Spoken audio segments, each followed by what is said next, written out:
అందరికీ నమస్కారం అండి. ఈరోజు నేను చేయబోతున్న వీడియో ఏంటంటే బాబా గారి సచ్చరిత్ర పుస్తకంలో నుంచి కాదు, జనరల్గా చేస్తూ ఉంటాను కదా రోజుకో వీడియో, అలాగా జనరల్ టాపిక్తో చేయబోతున్నాను. అదేంటంటే మనకున్న అహంకారంతో భగవంతుడి నుంచి మనం దూరం అయిపోవడం. మనకి అహంకారం మనసులో పెరిగిపోయినప్పుడు మనం దేవుడికి ఆటోమేటిక్గా దూరం అయిపోతామండి. ఎలా అంటే ఇప్పుడు నేను, నాది అనే పదాలని, అనే మాటలని మనం ఎంత ఎక్కువగా ఉపయోగిస్తామో అంత ఎక్కువగా మనం దేవుడికి దూరం అయిపోతూ ఉంటాం. ఎందుకంటే నేను, నాది అనేది అసలు లేనే లేదండి. ఎందుకంటే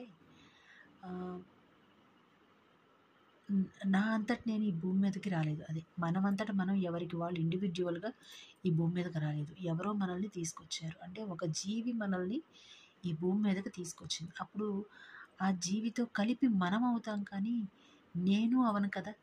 నేను కానీ ఎవరికి వాళ్ళు ఇండివిజువల్గా నేను అవ్వము. అలాంటప్పుడు నేను అనే అహంకారపూరితమైన మాట ఎందుకు? భగవంతుడు ఎప్పుడు సర్వే జన సుఖినో భవంతు అనమంటాడు, లోకా సమస్త సుఖినో భవంతు అనమంటాడు. ఎవరైతే మనం అనే పదాన్ని ఎక్కువగా వాడతారో, అలాగే లోకా సమస్త సుఖినో భవంతు అని కోరతారో, అలాంటి వాళ్ళకి ఎక్కడున్నా, ఎలాంటి క్లిష్ట పరిస్థితిలో ఉన్నా వాళ్ళకి అవసరమైంది ఖచ్చితంగా అంది తీరుతుంది. భగవంతుడు అందజేస్తాడు.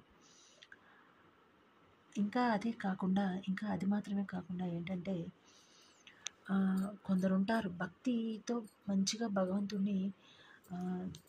భగవంతుడికి దగ్గర అవుతారు. కానీ కొంచెం మంచిగా వాళ్ళ భక్తి పరిపక్వం అయ్యే సమయానికి ఏంటంటే కొంత అహంకారంతోనో లేకపోతే కళ్ళు నెత్తికి రావడంతోనో ఏం జరుగుతుందంటే, నా భక్తితో చేశాను, ఆయన ఇచ్చిందే ఉంది, నేను భక్తితో చేశాను కాబట్టి ఆయన ఇచ్చాడు, నా పని నేను చేశాను, ఆయన పని ఆయన చేశాడు అన్నట్లుగా బిహేవ్ చేస్తారు. ఎందుకంటే వాళ్ళు ఫస్ట్ వచ్చిన స్థితి ఏమిటి, గతం ఏమిటి అనేది మర్చిపోయి నాకు అంత స్తోమత ఉంది, నాకు ఈ స్తోమత ఉంది అని ఉంటారు చూసారా. అలాంటి వాళ్ళు ఖచ్చితంగా భగవంతుడిని దగ్గర అవ్వలేరు. దగ్గర అయ్యే టైంకి కింద పడిపోతారు. అలా కాకుండా మనం చేసే పని ఏదైనా కానీ అహంకార రహితంగా ఉండాలి, అహంకార పూరితంగా ఉండకూడదు.